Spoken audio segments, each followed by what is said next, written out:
12 बजे चाहे मेरी मॉम डैड का मैसेज आए ना आए, बच्चन साहब का message is in my inbox, your quarterly like happy birthday Ahana, and you know and it is such a huge deal. मुझे ऐसा लगता है कि आपने कुछ तो करेक्ट किया है कि बच्चन साहब आपको आज भी याद रहे। ये बात मैं कभी नहीं भूलने वाली कि मैं बच्चन साहब की मर्सिडीज में बैठकर दिवाली के दिन पार्टी से अपने घर जा रही थी। लड़के तो मुझसे डरते थे, I think remember college school में तो बहुत डरते थे मुझसे।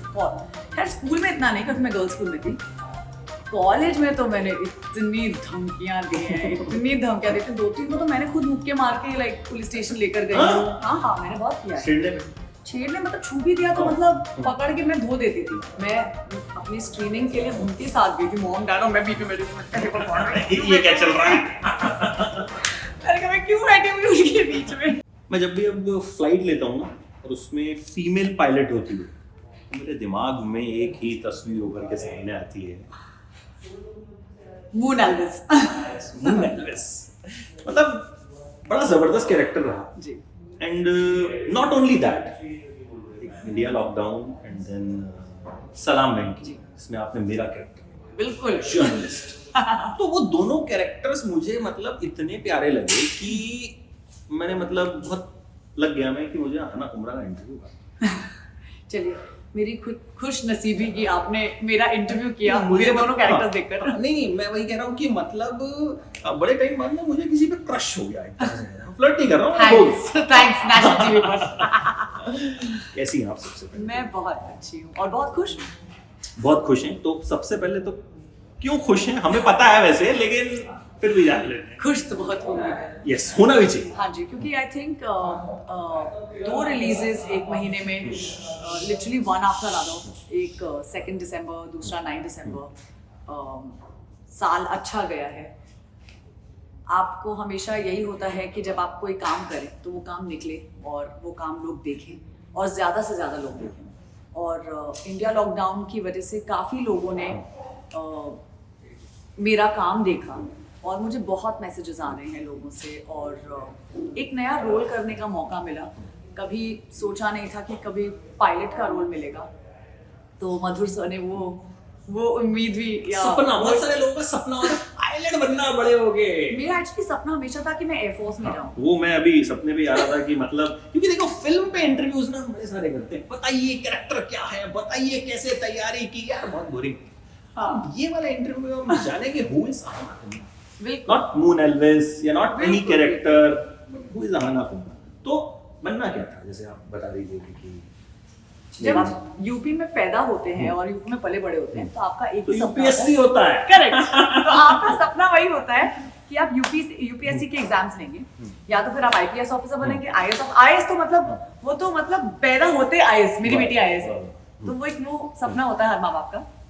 मेरे माँ बाप भी कुछ अलग नहीं है।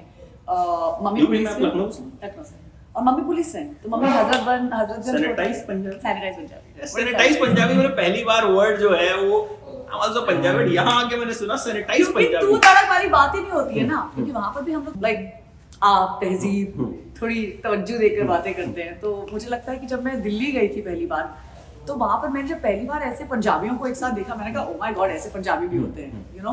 एंड महाराष्ट्र आके तो तू की कर रहे हैं। बिल्कुल। एंड महाराष्ट्र आके तो मतलब पूरा कल्चर शॉक हुआ था, क्योंकि यहाँ पर तो मेरी फ्रेंड्स जब मुझसे पहली बार बात करना शुरू की थी, आई रिमेंबर उन्होंने मुझसे तू बोला था। और मेरी फ्रेंड है प्रियंका ठाकुर, एंड वो मेरी पहली फ्रेंड थी, सेकंड फ्रेंड बॉम्बे में। मेरी पहली फ्रेंड इलेन डिसूजा है, एंड उसने मुझसे कुछ बोला था, तेरा नाम क्या है ना, उसने प्लीज तमीज से बात करिए, आप मुझसे आप कहकर बात करिए। And she thought I was a cuckoo person.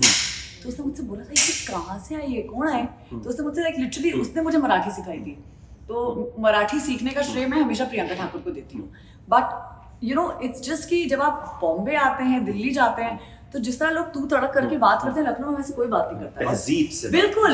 In fact जब मैं वापस गई थी बॉम्बे से लखनऊ, अपनी स्कूल फ्रेंड से मिली, तो उन्होंने मुझसे बोला था कि मैं बहुत बदतमीज हो गई हूँ, क्योंकि मैंने उनसे तू कह के बात करती थी। तो मैं बोला आना, तुम्हें बिल्कुल तमीज नहीं बची ना, तुम कैसे हमसे बात कर रही हो, कैसे ये क्या तू लगा रखा है? फिर मैंने कहा सॉरी यार तुम। तो वो तो लखनऊ में आप पैदा हुई, कितना वक्त रही हैं? जब मैं 12 साल की थी तब मैं बॉम्बे शिफ्ट हो गई थी। ओके।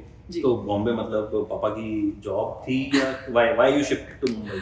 तो मम्मी पुलिस में थी, मम्मी हजरतगंज कोतवाली की इंचार्ज थी, उसके बाद मम्मी सीआईडी में चली गई थी। छिड़ता नहीं होगा बिल्कुल नहीं, कोई नहीं, सबसे पहले कि मम्मी पुलिस सबको, वाली हैं, बिल्कुल, मतलब बिल्कुल, सबसे पहले बेटा बिल्कुल। और हम 3 मतलब मवाली थे घर पे, तो हम तीनों को झेलना, मतलब मेरी माँ ने बहुत बहुत झेला है। तो हमेशा से जीप, पुलिस वाले, कांस्टेबल्स, इन सब चीज़ों की आदत थी। लेकिन पापा मॉस्को में काम करते थे। पापा लुपिन लेबोरेटरीज करके एक फार्मास्यूटिकल कंपनी है, उसका सारा जितना भी CIS का बिजनेस है वो मेरे डैड देखते थे।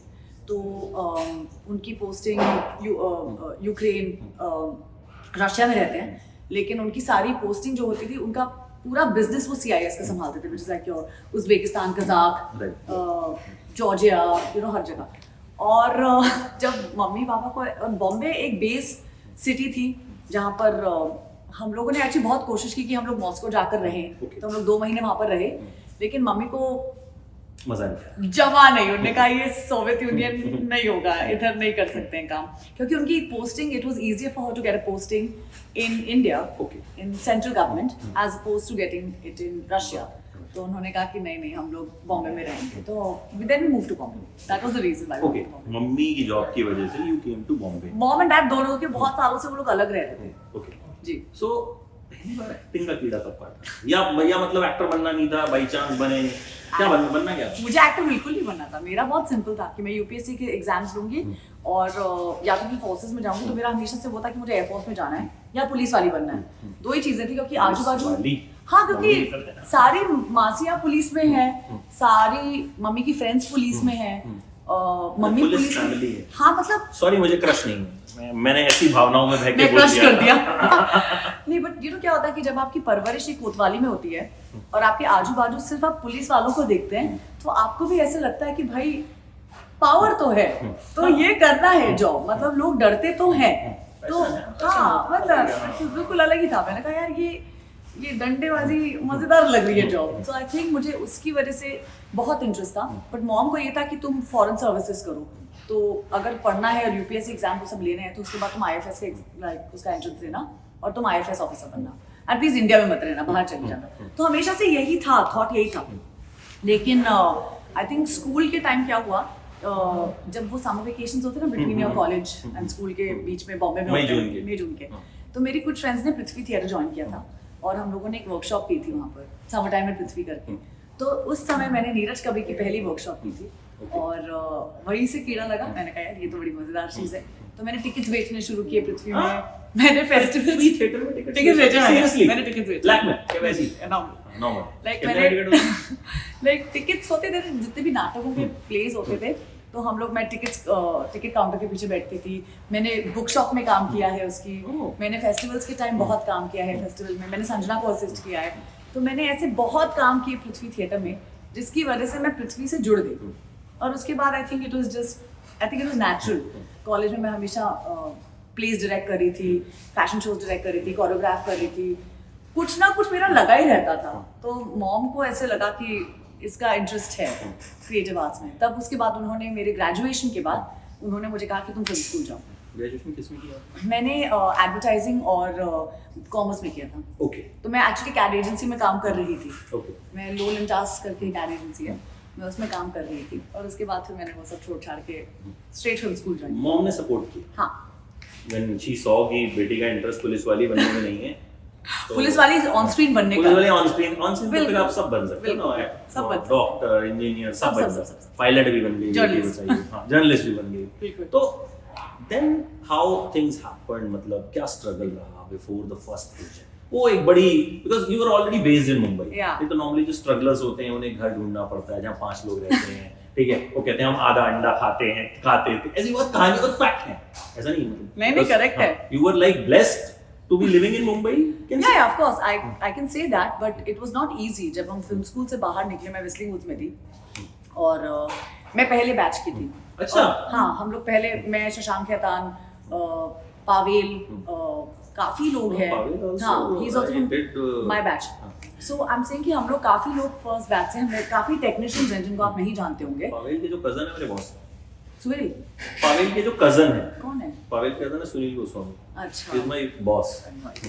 बट इन जनरल जब मैंने आई रिमेम्बर हम लोग फर्स्ट बैच थे और जब हम लोग ने ग्रेजुएशन किया था तब कोई फिल्म स्कूल से ऐसा था आइडिया ही नहीं था कि कोई फिल्म स्कूल क्या होता है, लोग पैसे देके फिल्म कैसे सीख रहे हैं, ये वो हम लोग को तो बहुत गालियाँ पड़ी थी। बट मतलब वही कि तुम्हारे बाप के पास बड़े पैसे कि तुमने इतने पैसे देकर तुमने एक्टिंग सीखी, क्या उखाड़ लिया तुमने ये वो, तो आपको थोड़ा अजीब लगता है बिकॉज आपने कभी सोचा नहीं होगा कि आपको फिल्म स्कूल जाकर उसके बाद काम नहीं मिलेगा। तो मुझे 10 साल कोई काम नहीं मिला, मैंने सिर्फ जम के थिएटर किया। 10 साल मैंने बिल्कुल काम नहीं किया फिल्मों में। मैंने थिएटर किया, बहुत थिएटर किया, हर थिएटर ग्रुप के साथ जुड़ी थी मैं। ऐसा कोई नाटक नहीं था जो मैं नहीं करती थी। मैं पूरे साल सिर्फ शोज के लिए ट्रैवल करती रहती थी। तो मैंने नसीर सर, रजत, मानव के साथ नहीं किया, अंश, मकरंद देशपांडे, उनके साथ काफ़ी लोगों के साथ प्लेस किए, बहुत नाटक किए। और उसके बाद आई थिंक 2014 में जब मुझे युद्ध पहला शो मिला, हाँ, सो वो अनुराग मुझे एक जगह आराम नगर में मुझे बस चलते हुए मिल गए थे और उन्होंने मुझे वो ऑफर किया था। And it was literally like out of nowhere that I was offered the show, क्योंकि वो मुझे सड़क पे ऐसे मिल गए थे। आपने पूछा नहीं? उन्होंने मेरा कोई नाटक देखा था, so he had seen me on stage, so he knew who I was. But मतलब मैंने कभी जाके ऐसे बोला नहीं उनको कि मैं कभी किसी से मिली नहीं कि आप मुझे काम दीजिए, कि आप ये करिए, आप वो करिए। In fact I was an assistant to Shanu Sharma और माय नेम इज खान करके एक फिल्म है, उस पर मैंने पूरी कास्टिंग की थी शानू के साथ, आई assisted her and Shahrukh Khan की। तो मैंने उस फिल्म पे मैंने बहुत काम किया है, मैंने प्रोडक्शन में काम किया है, मैंने एडी की तरह काम किया है, मैंने ब्लैक एंड व्हाइट करके एक फिल्म है उसमें एसजी को असिस्ट किया है। प्रोडक्शन का काम मैंने बैंग बैंग फिल्म्स करके एक प्रोडक्शन हाउस है, उसमें मैंने प्रोडक्शन असिस्टेंट का काम किया है। मैंने सबके टिकट्स बुक किए हैं शूट्स पर जाने के लिए। मैंने एक एक्टर का बॉडी डबल प्ले किया है। आई have done so much work before actually becoming an actor that अब मुझे ऐसा लगता है कि अब मैं if somebody tells me that take a camera and become a director or become a producer, I think I can do that because आपको इतना काम आपका हो चुका है इंडस्ट्री में आने से पहले, so you have some sort of an understanding कि एक टोटलिटी क्या होती है फिल्म बनाने की। So thanks अनुराग कि आहाना कुमरा हमें देने के लिए। Yeah, I always say thanks to him. So युद्ध जब हुआ with बच्चन साहब, मतलब it's a dream कि आप बच्चन साहब के साथ काम कर। बिल्कुल। तो मेरा तो एक इंटरव्यू हुआ था तो उन्होंने मेरा नाम लिया था, अमित भाटिया। तो वो क्लिप मैंने मतलब आज तक अपने सोशल मीडिया पे डालता रहा, मैं अभिषेक बच्चन को भी दिखाया था, मैं देखो आपके पापा ने मेरा नाम लिया था। तो how was it with Bachchan साहब? क्या पहली मुलाकात कैसी रही उनकी? बहुत अच्छी। इनफैक्ट जैसे मैंने पहले इंटरव्यू में कहा कि उन्होंने मुझसे बस एक सवाल पूछा था। उन्होंने मुझसे कहा था कि आई होप कि आपको रिहर्सल से कोई परहेज नहीं है। और मैंने उनको बोला, मैंने कहा सर मैं थिएटर करती हूँ तो मैं रिहर्सल ही करती हूँ आधे टाइम। तो आई थिंक ही वाज, और हम लोगों ने कुछ 1.5 साल काम किया था एक साथ and it was just understanding. And बहुत ऐसे मोमेंट्स थे जब आप क्या बोलोगे बच्चन साहब को, शॉट चल रहा है और वो कभी अपनी वैनिटी में नहीं जाते हैं। जब शॉट चल रहा, आई मीन टेक खत्म हो जाता है, उनकी चेयर वहीं लगती है और वो वहीं बैठते हैं। लाइटिंग चल रही है, वो अपनी वैनिटी में नहीं जाते हैं। ओनली आफ्टर लंच ब्रेक वो अपनी वैनिटी में जाके खाना खाते हैं, उसके बाद 1 घंटा सोते हैं। तो वो सबको पता है। He is very punctual and there were so many times जब हम लोग एक साथ बैठते थे और मेरे पास कुछ बोलने के लिए नहीं होता, मैं क्या बोलूं, this is Amitabh Bachchan, you know, and like आप you are so tongue tied. But उन्होंने मुझे पूरे शो के दौरान लिटरली उन्होंने मुझे तरुणी, जो मेरा कैरेक्टर था, उस नाम से बुलाया था। तो मुझे लगा कि उनको मेरा नाम भी नहीं पता है एंड मैंने उनको करेक्ट करने की कोशिश तक नहीं की बिकॉज आई डोंट थिंक कि मुझे ऐसा लगता था कि मेरा औदा है कि मैं उनको बोलूंगी कि मेरा नाम सर ये है। उन्होंने मुझे पूरे शो में तरुणी बुलाया है और मेरे दिमाग में ये था कि इनको मेरा नाम नहीं पता है, बट ठीक है। मेरा ये है कि मैंने बच्चन साहब के साथ अपना पहला शो किया है एंड वो शो खत्म हुआ एंड आई रिमेम्बर उन्होंने मुझे अपनी पहली दिवाली पार्टी पे इनवाइट किया था and he wrote my name कि Aahana you are cordially invited to our Diwali party. And I was like Bachchan sahab को मेरा नाम पता। मैंने मुझे ये लगा कि उनके पास मेरा नंबर कहाँ से आया, you know, it's just so incredible because वो इंसान है जो आज भी मुझे मेरी बर्थडे पे सबसे पहले इंसान है विश करने के लिए। 12 बजे चाहे मेरी मॉम डैड का मैसेज आए ना आए, बच्चन साहब का message is in my inbox, your cordially like happy birthday Aahana, and you know, and it is such a huge deal. मुझे ऐसा लगता है कि आपने कुछ तो करेक्ट किया है कि बच्चन साहब आपको आज भी याद रखते हैं। अभी भी अगर मैं उनको एक मैसेज कर दूंगी, फट से उनका 5 मिनट रिप्लाई आएगा। So I feel incredibly blessed that I got to work with him. और उनसे आपको इतना सीखने को मिलता है as an actor, as a person, as an individual, how to conduct yourself in this film industry. तो दिवाली पार्टी में कुछ खास हुआ ऐसा, कुछ ऐसा उनके साथ कुछ मुलाकात, कुछ याद हो, मतलब बच्चन बहुत कुछ. इनफैक्ट कोई किस्सा बताइए. किस्सा मतलब पहली दिवाली पार्टी में मैं रिक्शे से आई थी, क्योंकि गाड़ी थी नहीं, क्योंकि एक ही सीरियल किया था, राइट. गाड़ी थी नहीं, तो मैं रिक्शे से आई थी. एंड आई रिमेम्बर कि मैं उस पार्टी में इतनी एनामर्ड थी, क्योंकि वहाँ पे पहली बार शाहरुख खान को देख रही थी. उसके बाद मैं पूरी फिल्म इंडस्ट्री से मिली थी. आई थिंक मेरी आंखें से फटी हुई थी उस पार्टी में. अब तक टीवी पे देखी. क्या मेरे लिए बहुत बड़ी बात थी कि मैं एक ऐसी दिवाली पार्टी में हूँ जहाँ पर जिसको मैंने, जिस फिल्म स्टार को मैंने फिल्मों में देखा है, आज वो मेरे सामने खड़े हैं. आज मैं उनके साथ पार्टी कर रही हूँ, तो मेरे लिए it was a day, achievement. It was like unbelievable. So I remember मैं उस पूरी पार्टी में सिर्फ एनामर्ड थी. और उन्होंने मुझसे लास्ट में लिटरली हम लोग को 4 बजे में निकल रही थी, उन्होंने मुझसे पूछा how have you come Aahana. और वो सबको पर्सनली जाकर छोड़कर आते हैं बाहर. मैंने कहा सर रिक्शा ले लूंगी. He got his car to drop me. उनकी मर्सिडीज ने मुझे ड्रॉप किया था मेरे घर. और ये बात मैं कभी नहीं भूलने वाली कि मैं बच्चन साहब की मर्सिडीज में बैठकर दिवाली के दिन पार्टी से अपने घर जा रही थी. और मुझसे वो मतलब उन्होंने मुझसे बस इतना पूछा how are you going back. मैंने कहा सर रिक्शा. हम गरीब लोग हर कोई बॉम्बे में, मुंबई का very happy to go back by rickshaw. तो मैंने कहा sir rickshaw. And he is like नहीं मेरी गाड़ी आपको ड्रॉप करेगी. उनके ड्राइवर ने मुझे ड्रॉप किया. मैं मतलब for me it was unbelievable that मुझे बच्चन साहब के ड्राइवर मुझे ड्रॉप कर रहे हैं. It was really too much for me. I think वो मेरा पहला experience in a film party is that, और in the film glamour world is that. बिल्कुल. उसके बाद हाउ द जर्नी वेंट. चीजें आसान हुई, मिलती गई, या स्ट्रगल रहा? स्ट्रगल तो बहुत रहा, क्योंकि युद्ध did not work. But the good thing is that कि जब युद्ध हो रहा था तो मुझे लिपस्टिक आना माय बुरखा तभी ऑफर हुई थी. एंड आई रिमेम्बर कि समीर शर्मा, शानू के जो ब्रदर हैं, वो मेरे बहुत अच्छे मित्र हैं. तो वो अलंकृता के दोस्त हैं. तो उन्होंने मुझसे अलंकृता को बोला था कि मेरे पास एक बहुत अच्छी एक्टर है, उसको तुम मिल लो. और मैं उसको एक कॉफी शॉप में मिलने गई थी, अलंकृता को. एंड उसने मुझे स्क्रिप्ट दी थी पढ़ने के लिए कि भाई ये स्क्रिप्ट है, ये हम फिल्म बना रहे हैं, तुम देख लो अगर तुम्हें करनी है. जब मैंने स्क्रिप्ट पढ़ी मैंने कहा बाप रे क्या लिखा हुआ है. मतलब it was a script I had never. And imagine आपको पहली फिल्म ऑफर हो रही है, तो what was your thought, like क्या थॉट हो सकता है आपका? अपने लिए तो ये था कि अपने को पिक्चर मिल रही है, बस हम खुश हैं उसमें. But also to read a script like that and be completely stunned कि भाई आपके बारे में किसी ने सोचा कि आपको इस रोल में लेकर लिया जा सकता है, वो बहुत बड़ी बात है. तो मैंने मेरे एडी से पूछा था, शोम मखीजा मेरे चीफ एडी, अब डायरेक्टर बन गए. शोम से मैंने पूछा था, मैंने कहा शोम मुझे ये फिल्म करनी है. तो ही इज लाइक डेट्स क्या है. तो मैंने उसको डेट्स दिखाई. तो उसने बोला हाँ सेम डेट्स, बच्चन साहब की dates. Go and tell him you are not available. मैंने कहा यू क्रेजी. मैं ना बच्चन साहब को ये बोलने वाले कि आई एम नॉट अवेलेबल. युद्ध चल रहा था उस टाइम, और वो सेम डेट्स थी जो हमारी शूट की डेट्स थी. तो ही इज लाइक या तो फिर तू ये कर ले या तो ये कर ले, या बच्चन साहब को बोल दे कि you are not available. And भाई ये हमसे ना हो पाए, हम बहुत छोटे हैं इन चीजों के लिए, हम नहीं कर सकते. सो मैंने वो फिल्म मना कर दी थी. So I said no to lipstick. And obviously आपको बुरा लगता है कि आपको पहली फिल्म मिल रही है और वो आपने छोड़ दिया है, वो प्रकाश झा प्रोडक्शंस. तो I felt very bad about it. But I think in the same year मुझे अक्टूबर में कुछ कॉल आया पराग और श्रुति का, they are the casting directors, और उन्होंने कहा कि एक फिल्म है लिपस्टिक वाले सपने, वो बन रही है, will you act in it? But they need to audition you. मैंने कहा एक मिनट ये किसकी फिल्म है? तो फिर उसने मुझे बोला, मैंने कहा एक मिनट मैं इसकी पढ़ चुकी हूँ, मुझे पता है ये फिल्म क्या है. तो उन्होंने कहा हाँ, so we are looking at you for लीला, तुम उसका ऑडिशन करना चाहोगी? मैंने कहा ऑफ कोर्स मैं करूँगी. तो आई थिंक उन्होंने बॉम्बे की ऐसी कोई लड़की नहीं है जिसको छोड़ा था ऑडिशन के लिए. And then they auditioned me. And Alankrita बहुत कन्विंस थी कि वो रोल मुझे करना चाहिए. So I think it was अलंकृता's conviction and of course Parag and श्रुति's ग्रूमिंग एंड बहुत बातें की उन्होंने, बहुत मेहनत की मुझ पर, और फिर मुझे वो रोल. तब तक युद्ध खत्म हो गया. मतलब वो आई थिंक ये तो luck by chance played a very strong role. I think so. मतलब वही होता है, किस्मत में लिखा था. डिले हो गई वो फिल्म 2 साल डिले हुई.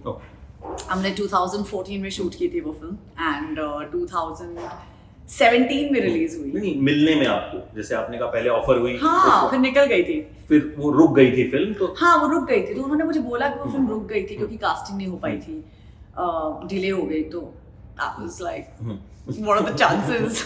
पर मैंने बिना सोचे समझे आई थिंक वो फिल्म की है, लिटरली कोई थॉट्स नहीं थे हमारे लिए, बस ये था कि हमें फिल्म मिल रही है और बहुत बड़ी बात है कि ऐसी फिल्म मिल रही है, तो मैंने बिना सोचे समझे लिटरली वो फिल्म की है, so I just jumped. उसके बाद लगा कि अब करियर जो है वो नहीं, उसके बाद फिर मैंने बहुत प्रोडक्शन असिस्टेंट का काम उसके बाद भी हाँ, क्योंकि मुझे काम नहीं मिला उसके बाद. आई थिंक मैंने टीवी सीरियल किया था, उसका नाम था एजेंट राघव, शरद केलकर के साथ, वो एन टीवी के लिए आता था, उससे मैं सीबीआई ऑफिसर का रोल कर रही थी. वो खत्म हुआ, वो मैंने 9 महीने किया. उसके बाद फिर मैंने एक कबड्डी प्रो कबड्डी लीग है, उसको मैंने होस्ट किया एक सीजन. अभिषेक बच्चन की टीम जीती. बिल्कुल. तो मैंने काफी बीच में ऐसे बहुत, मैं कभी काम छोड़ती नहीं हूँ, मैंने हमेशा काम उठाया है, क्योंकि मुझे नसीर सर ने बहुत पहले एक बार बोला था कि तुम्हारे पास ऑप्शन नहीं है, you have to do whatever work comes to you. और वो बात मैंने मतलब लिटरली पल्ले गांठ बांध के आगे हमेशा अपना करियर बढ़ाया. बट जब उन्होंने मुझसे बोला कि तुम्हें प्रो कबड्डी का मुझे जब ऑफर आया, तो मैंने कहा यार ये तो करना पड़ेगा. तो मैंने एक सीजन वहाँ निकाला. जब तक वो सीजन खत्म हुआ तब तक लिपस्टिक पहली बार टोक्यो में प्रीमियर हो रही थी, तो अलंकृता मिली मुझे. उन्होंने मुझसे कहा कि हमें जापान जाना है. मैंने कहा किस लिए भाई, पूना जाने की बात नहीं कर रही हो, तुम जापान जाने की बात कर रही हो. तो फिर हम लोग फिर जापान गए, फिर वहाँ पर प्रीमियर हुआ. फिर मैं उस फिल्म के साथ लिटरली अपने पैसों पे मैंने 4 या 5 कंट्रीज ट्रैवल की है. और मैंने हर जगह मैंने 21 बार वो फिल्म देखी है, और मैंने वो फिल्म हर जगह हर देश में देखी है, हर ऑडियंस के साथ देखी है, और खुद पैसे खर्च करके गई हूँ और देखा है कि भाई क्या रिएक्शन है. But it was incredible. I think lipstick ऐसा याद है कोई पर्टिकुलर किसी का रिएक्शन, कोई कमेंट, कुछ बहुत है. कोई एक आधा. आई थिंक जापान सबसे ज्यादा इम्पोर्टेंट मेरे लिए एंड लाइफ चेंजिंग प्रीमियर वही था. मेरा लाइफ का पहला प्रीमियर टोक्यो में था. मैंने कभी प्रीमियर अटेंड नहीं किया था, मुझे पता ही नहीं था प्रीमियर क्या होता है. सो आई रिमेंबर मैंने गाउन पहना था और मैं प्लापिता और अलंकृता गए थे. और हम लोग को जब रेड कार्पेट चलना होता है, तो जापान में क्या होता है कि वो लोग सब लोग एक साथ, जितनी भी फिल्में स्क्रीन होती हैं फेस्टिवल्स में, उनका प्रीमियर एक दिन पे होता है. तो आप हमारे सामने शिंजो आबे, जापान के पूर्व प्रधानमंत्री, और मेरिल स्ट्रीप, वो लोग आगे हमारे चल रहे थे. तो आप ये सोचिए, मतलब for a person who never premiere ही कभी नहीं किया है, उसके लिए सामने शिंजो आबे और मेरिल स्ट्रीप आगे चल रहा है, आपको लग रहा है कि मैं सपना तो नहीं देख रही हूँ कोई. तो हमारे लिए बहुत बड़ी बात है. और हमसे पहली बार पूछा गया रेड कार्पेट पे, what are you wearing, who are you wearing. अच्छा, हाँ, वो बड़ा फेवरेट क्वेश्चन होता है कुछ. आई थिंक लाइफस्टाइल जर्नलिस्ट और which brand you are wearing. और मैं ये सोचूं, मैंने कहा हु एम आई वेयरिंग. अरे मैं तो वो दुकान से लेके आई थी. मतलब इट वाज सच एन, मैं थैंकफुली, मुझे नताशा पूना वाला मेरी दोस्त है, उन्होंने मुझे बहुत प्यारा आउटफिट दिया था. लेकिन प्लापिता ने अपनी ड्रेस मनीष मार्केट से स्टिच करवाई थी, और उसने बोला I got it stitch from a local market. मैंने कहा मनीष बोल देती. किसी को क्या पता मल्होत्रा है या मार्केट है. मैंने कहा तुम झूठ क्या बोल रहे हो, मनीष बोल देती फ्रॉम मनीष. तो it was really funny because हम लोगों ने कभी एक्सपीरियंस नहीं किया था. But coming to the premiere, हम लोग ने पहली बार फिल्म एक जापानीज ऑडियंस के साथ देखी. और Japanese audience is not a very like Indian audience की तरह नहीं है कि बहुत खुलकर हंसते हैं, खुलकर सब कुछ होता है. वहाँ पर कुछ फनी भी होगा ना, तो सब लोग ऐसे like this is the maximum reaction you will get. तो मैं और प्लापिता हंसे जा रहे हैं कुछ सीन्स में, बुआ जी के सीन्स में हम लोग को इतनी हंसी आ रही है, कंट्रोल नहीं हो रही है. फिर मेरे सीन्स, फिर इतने सारे, मैंने कहा बाप रे ये क्या फिल्म बनाई है. और हम 2 साल के बाद फिल्म पहली बार देख रहे थे, तो अपने लिए बहुत बड़ी बात थी कि अपने इतने बड़े स्क्रीन पे खुद को देख रहे हैं, वो भी जापान में, इंडिया में भी नहीं देख रहे हैं. तो it was incredible. And I remember जब फिल्म खत्म हुई, तो जापान में एक लाइन लगती है लोगों से मिलने के लिए, फिल्म मेकर्स से मिलने के लिए. और बहुत लंबी लाइन थी. उसमें से एक औरत, और हमारे बाजू में ट्रांसलेटर खड़ी थी. तो बेसिकली अलंकृता एक ट्रांसलेटर, मैं और प्लापिता. और एक बंदी आई और उसने जोर से अलंकृता को लाइक हग किया एंड शी स्टार्टेड क्राइंग. हम लोग को 2 मिनट का लगा कि क्या हो क्या रहा है, यू नो, ये आंटी रो क्यों रही है, लाइक वैसे. And then she said, which the translator translated for us, and she said कि how did you know our story. And that hit me so bad, क्योंकि आपको फिर ऐसा लगता है कि हमने तो भोपाल में एक फिल्म बनाई थी, like a small town India. हमने, हमारा रिप्रेजेंटेशन स्मॉल टाउन इंडिया है. ये जापान में कहाँ से मतलब कनेक्ट हो गया ये. फिर जब मैंने ये फिल्म हर देश में हर ऑडियंस के साथ देखी, it was the same story everywhere and it really makes you realise that okay I have done something right, you know here. मैंने एक ऐसी फिल्म की है जो which has set a tone for me as an actor or which has set a tone for me as a person or a woman in the film industry or in the business of entertainment, कि how do I want to take my career forward and how I see myself molding as an actor. So I think for me that was very very life changing. अच्छा, वो कौन सा project था या कौन सा moment था जब लगा कि हाँ अब मैं स्टार कोई तो हुआ चलो स्टार नहीं बन गई, मुझे सक्सेस मिली, कुछ मैंने अचीव कर मेरे लिए मेरे पापा को कन्विंस करना कि मैं एक्टर हूँ और मैं पैसे कमा सकती हूँ, मेरे लिए बहुत बड़ी बात है। तो वो कब कन्विंस कर पाया? जब आई थिंक युद्ध रिलीज हुआ उसके बाद जब लिपस्टिक रिलीज हुई और उन्होंने मेरी कंसेक्यूटिव बैक टू बैक, और मेरे पापा क्योंकि फार्मास्यूटिकल्स में हैं और उनका पूरा जो गैंग है फ्रेंड्स का, वो सारे सर्जन्स हैं और सारे सीईओज हैं फार्मास्यूटिकल कंपनीज के, बिग शॉट्स, बहुत। तो उन सबका एक ग्रुप है, बहुत बड़ा ग्रुप है, और वो लोग जुहू में सब लोग जुहू वॉकर्स क्लब के मेंबर्स हैं।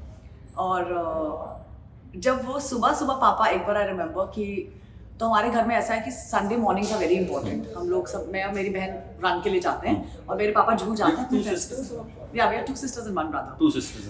मेरा ब्रदर कनाडा में रहता है, बट मेरी सिस्टर यहीं पर रहती है और हम दोनों बहुत फिटनेस से बहुत वो हैं। तो हम लोग सुबह सुबह संडे को भागने गए और मैं भाग के वापस आई और पापा जलेबियाँ तिवारी से, हम लोग का मॉर्निंग का वो संडे रिचुअल है कि जलेबियाँ समोसे खस्ते आएंगे। तो पापा ने वो खस्ते उससे लेकर आए और उन्होंने कहा कि आज मेरे सब फ्रेंड्स तुम्हारे बारे में बात कर रहे थे। मैंने कहा मेरे बारे में क्या बात करते हैं? उन्होंने कहा कि नहीं, उनको तुम्हारा काम बहुत पसंद आया लिपस्टिक में and you are incredible and today I am very proud. तो मेरे लिए वो बहुत बड़ी बात थी कि मेरे पापा ने मेरे काम का एक अचीवमेंट एक्नॉलेज किया। It was a very bold film. It was very bold. It was a very bold film. And I remember watching it with them. मैं अपनी स्क्रीनिंग के लिए उनके साथ गई थी, मॉम डैड और मैं बीच में बैठी थी। मैं ये क्या चल रहा है? मैंने कहा मैं क्यों बैठी हुई उनके बीच में? अरे और बीच में भी साइड में बिल्कुल यहाँ देख लेते हैं। अरे मैं अभी पॉपकॉर्न लेके आती हूँ। मैं लिटरली अंदर घुसने वाली थी, मैंने कहा छोड़ो यार। But then you must have felt good ना कि जब उन्होंने तारीफ की इस तरीके से। हाँ, तो उनको थोड़ा टाइम लगा, पर पापा को तो बहुत टाइम लगा। बट आई थिंक पापा केम अराउंड, लाइक वो मेरे लिए बहुत बड़ा अचीवमेंट था, क्योंकि पापा को हमेशा ये लगता था कि मैं कभी सस्टेन नहीं कर पाऊंगी इस बिजनेस में। बट स्टिल एज प्रोजेक्ट्स की बात करें तो कौन सा प्रोजेक्ट जब सक्सेसफुल हुआ तो आपको लगा कि मिली है कुछ success? I think for me lipstick you said ना कि लिपस्टिक के बाद भी यू कीप डूइंग हाँ बहुत छोटा काम मैं कर लेती हूँ, मैं बहुत काम ऐसे कर लेती हूँ, बट बहुत है। खुदा हाफिज में उनको बहुत अच्छा लगा मेरा काम, मर्जी में उनको मेरा काम बहुत अच्छा लगा। रंगबाज उनको बहुत पसंद आया था, क्योंकि रंगबाज एक तो श्री प्रकाश शुक्ला की कहानी है, तो मम्मी हजरतगंज कोतवाली की इंचार्ज थी, सब लोगों ने जनपद की कहानी खैर बचपन से सुनी हुई है कि AK-47 किसने इंट्रोड्यूस की थी, श्री प्रकाश शुक्ला ने। तो रंगबाज में उनको मेरा काम बहुत पसंद आया। जब पहली बार उनको पता चला कि मैं प्रियंका गांधी का रोल करने वाली हूँ एक्सीडेंटल प्राइम मिनिस्टर में, मम्मी पापा को तो बहुत खुशी हुई थी। तो आई थिंक कि हर रोल के साथ एक नया कुछ निकलता है, एंड मम्मी तो मेरा सारा काम देखती है, पापा को थोड़ा पुश करके दिखाना पड़ता है, क्योंकि पापा फिल्म इंडस्ट्री से इतना जुड़े हुए नहीं हैं और उनको इतना इंटरेस्ट भी नहीं है फिल्म। बहुत लोग होते हैं जिनको हाँ, वो नहीं है। आपका बच्चे भी कब, जैसे मेरी मम्मी भी शुरू में देख लिया इंटरव्यू, अच्छा बेटा अक्षय कुमार के साथ किया। हाँ, बहुत अच्छी बात। हाँ, बहुत अच्छा है। तुम खुश होना बस। मतलब दोबारा किया तू रोज ही करता है ना, तो नहीं देखते। वही है कि काफी लोग मुझसे बोलते हैं वो sorry I don't know what you do. मैंने कहा कि मेरे पापा को भी नहीं पता है, तो मेरे पापा के सामने अगर कोई बड़ा स्टार भी आ जाएगा ही विल नॉट नो। तो यू नो कोई बड़ी बात नहीं है, क्योंकि मेरे तो घर पे ये रोज होता है। सो आई फील लाइक हर प्रोजेक्ट के साथ एक नया उनको आई डोंट नो एक नया रूप देखने को मिलता है, एंड हर चीज पे एनालिसिस होता है हमारे घर पे। लाइक डिनर के टाइम पे बैठ के एनालिसिस होता है, यार इस पिक्चर में एक्चुअली ये होना चाहिए था या ये। मैंने कहा अरे बाप रे। उनको आपके इंडिया लॉकडाउन और सलाम भाई की कैरेक्टर्स कैसे लगे? उनको बहुत अच्छे लगे। कोई कमी तो नहीं in fact I think India lockdown तो मॉम को बहुत अच्छी लगी, फिल्म भी बहुत पसंद आई। और सलाम बैंक की उनको लगा कि फर्स्ट हाफ बहुत स्लो था, बट सेकंड हाफ उनको बहुत अच्छा लगा, बिकॉज़ कोर्टरूम ड्रामा था, so there was a lot of pace in the second half. और उनको एक्टर्स बहुत पसंद आए, सबका काम। आई रिमेंबर मम्मी ने मुझे बोला था कि तुम प्लीज सारे एक्टर्स से बोलना कि बहुत अच्छा काम किया सबने। अच्छा, कभी बचपन में किसी लड़के को धमकी दी है मम्मी के नाम की जिसने परेशान किया? तुझे पता है मेरी मम्मी पुलिस मेरा पूरा करियर उस पे आधारित है। कैसे जरा कुछ नहीं, मैंने बहुत मतलब लड़के तो मुझसे डरते थे। आई रिमेम्बर कॉलेज स्कूल में तो बहुत डरते थे मुझसे। खैर स्कूल में इतना नहीं क्योंकि मैं गर्ल्स स्कूल में थी। कॉलेज में तो मैंने इतनी धमकियां दी हैं, इतनी धमकियां दी थी। 2-3 को तो मैंने खुद मुक्के मार के लाइक पुलिस स्टेशन लेकर गई हूँ। हाँ मैंने बहुत किया है। छेड़ने मतलब छू भी दिया तो मतलब पकड़ के मैं धो देती थी। मैं बहुत गुंडी थी एक्चुअली। मैं स्कूल में बहुत गुंडी थी, कॉलेज में बहुत गुंडी थी, तो सबको पता था कि ये मारेगी पकड़ के। तो आई थिंक मेरी my reputation used to proceed, ऐसे होता था। कॉलेज में तो मैंने बहुत किया है। And I think at some point of time mummy ने कहा कि बस कितने लड़कों को लेकर आएगी, रोज मैं पुलिस स्टेशन नहीं लेके जा सकती। हाँ ठीक है। अच्छा, क्रश कब हुआ था पहली बार? क्रश राहुल द्रविड़ पे। ओह मैंने उसकी वजह से क्रिकेट देखना शुरू किया, राहुल द्रविड़ की वजह से। और रियल तो खैर पहला बॉयफ्रेंड, क्रश नहीं बोलूंगी बट हाँ पहला बॉयफ्रेंड स्ट्रेट। कुछ नहीं ऐसा क्रश कुछ नहीं तो है। बचपन जो था आपका, हाँ जी, हमने बात तो की उसकी, but how was you as a child? शरारती थे, शांत थे, कैसे थे लड़कों को पीटने के अलावा? मैं तारे जमीन की ईशान अवस्थी थी। ओह अच्छा, सीरियसली? और ये कल ही बात हो रही थी एक्चुअली, मेरी सिस्टर के घर पे मैं गई हुई थी और हम लोग कल ही बात कर रहे थे इसके बारे में। क्योंकि जब मैं लमाटिया गर्ल्स में थी और मेरी सिस्टर मुझसे 1 साल बड़ी है, तो हर चीज़ में मेरा कंपैरिजन होता था उनके साथ। लाइक कि अच्छा शिवानी हर चीज़ में फर्स्ट आती थी। हिंदी में एलोक्यूशन में first, English elocution first, Hindi में लाइक। और हम लोग के एग्जाम्स नहीं होते थे, हम लोग के डेली टेस्ट होते थे क्योंकि लमाटने में they used to not encourage exams. And I remember मैं लमाटने में इतनी डल थी, मैं बैक बेंचर थी, मुझे कोई इंटरेस्ट नहीं था पढ़ाई में, मुझे क्लास में इंटरेस्ट नहीं था, मुझे किसी भी चीज़ में इंटरेस्ट नहीं था। And I was quite bullied and मैं काफ़ी क्वाइट और बहुत शांत रहती थी। लेकिन जैसे हम लोग बॉम्बे आए तो स्कूल बदला, हवा बदली, माहौल बदला। और आई रिमेंबर कि मुझे कंपेयर करना बंद कर दिया लोगों ने, क्योंकि शिवानी का लाइक उसका क्लास का टाइमिंग अलग होता था और मेरा अलग होता था, तो टीचर्स को पता ही नहीं था कि हम दोनों रिलेटेड हैं। और आई रिमेंबर एंड वो मराठी में पहली बार फेल हुई थी और वो लाइफ में कभी किसी चीज़ में फेल नहीं हुई। तो उसने शी थ्रू अ फिट घर पे कि क्या है ये, मुझे नहीं पढ़ना है बॉम्बे में, ये वो। हम लोग ICSE से आए थे और हम लोग SSC में दाखिल हुए थे। तो मम्मी ने फिर हम लोग का वेलम का एग्जाम करवाया था एंड शिवानी को वेलम में she got admitted in the school. और फिर प्रिंसिपल का कॉल आया, वो होता ना 1 पे 1 फ्री। तो उन्होंने पूछा कि आपकी दूसरी बेटी को भी ले रहे हैं क्या? तो मम्मी ने पहली बार मुझसे आई थिंक 7th स्टैंडर्ड में 8th स्टैंडर्ड में पूछा कि भाई तुम्हें जाना है क्या वेलम, देहरादून जाना है क्या हॉस्टल? मैंने कहा नहीं, मैं बॉम्बे में बहुत खुश हूँ। तो मैं पहली बार I think I took my first decision of like parting away from my sister at the age of 13। मैंने कहा नहीं, उसको उधर रहता हूँ, मैं बॉम्बे में रहूँगी। And it really did help because for the first time मैं मेरी सिस्टर की शैडो से बाहर निकली और I was directing school plays, मैं एलोक्यूशंस कर रही थी, मैं हेड गर्ल बन गई। तो आई रियलाइज कि there was a personality I had. Sister बड़ी है, एल्डर सिस्टर। तो वही मैंने कहा ईशान अवस्थी तारे जमीन पर। अच्छा, अभी जहाँ हैं इन योर करियर जी, यू फील सेटिस्फाइड कि अच्छा ठीक है, मतलब जाहिर है सेटिस्फाइड आप हो जाते हो, आप खत्म हो जाते हो। हाँ जी। But still how you feel कि अभी कहाँ तक पहुंची हूँ, कहाँ जाना? जैसे दुबे जी ने कहा satisfaction is death. Satisfaction is right, absolutely right. So नहीं, I'm not satisfied, of course not. I don't think कोई satisfied होता है अपने करियर में। मुझे लगता है कि बहुत ऐसे रोल्स हैं जो मुझे करने चाहिए जो मुझे इजीली नहीं मिलते हैं। मुझे आज भी मांगा जाता है ऑडिशंस और मैं जब पूछती हूँ कि मेन लीड कौन है तो वो मुझे एक नाम देंगे जो मैं बोलूँगी यार इसके लिए तो ऑडिशन मत करवाओ, यू नो। बट ऐसे आपको बहुत खराब लगता है क्योंकि आज भी ऐसा लगता है कि डायरेक्टर्स आपका काम क्यों नहीं देखते हैं, right. और आप इतना काम करते हैं उसके बावजूद आपसे ऑडिशंस क्यों मांगे जाते हैं? क्योंकि जो उनके मेन लीड्स होते हैं वो बिल्कुल जस्टिफाई नहीं करते हैं as their main leads and you go like कि हमसे क्यों मांग रहे हैं। पर आई फील कि सेटिस्फैक्शन बहुत मुश्किल से आता है। एंड मैंने एक शो लिखा है इस साल, लास्ट ईयर से मैं पिच कर रही हूँ और मेरा बहुत मतलब मेरा सपना है कि इस साल शायद अगर everything goes right, I hope कि अगर 23 में मुझे अच्छे प्रोड्यूसर्स मिले, so I would like to make my own show. तो वो मेरा एक सपना है कि मैं इस साल वो अचीव करना चाहती हूँ। तो मैंने वो टारगेट बनाया है, लेट्स होप। आई होप कि ऐसा हो और फिर हम अपने पसंदीदा एक्टर्स को कास्ट करें या फिर मजा आएगा, फिर देखेंगे कि अब उस पायलट की उड़ान कैसी है। Thank you so much. Thank you so much. Thank you so much. This was one interview that I was looking forward. मतलब बहुत कम होता है कि आप कुछ देखते हो and you want to interview, क्योंकि हम लोग रोज content जी बट बहुत कम होता है कि आप कुछ देखते हो and then you want to कि मुझे इसका इंटरव्यू तो करना है। Thank you so So, much, धन्यवाद thank you so much. Thank It you was so so much, lovely you took time और फिर बिल्कुल thank you so much, thank you so much, see you. Lovely talking.